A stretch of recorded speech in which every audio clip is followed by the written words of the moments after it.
This morning, I'm waking up tired, not just in my body, but in my spirit. This weekend was full. It was full of love, full of showing up, full of giving. My son is home, and that fills me.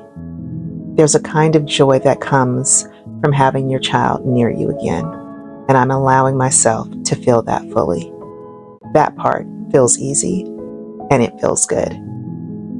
At the same time, I'm noticing what doesn't feel good. The tension, the subtle shifts in energy, the moments where I felt a quiet disconnect between how I was showing up versus what I was receiving. And today, I'm not going to pretend that didn't affect me. But I'm also not going to carry it.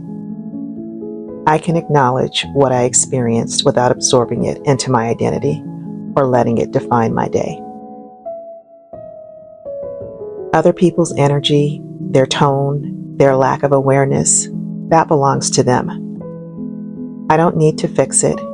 I don't need to match it. And I don't need to shrink myself to make it easier for anyone else. Today, I choose to stay rooted in myself, in my effort, in my care, in the way I show up with intention.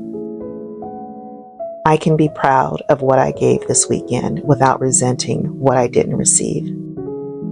And I can protect my peace without explaining it. Today, I am allowed to move gently, to take space, to reset my energy without guilt. Because restoration doesn't mean everything around me is calm.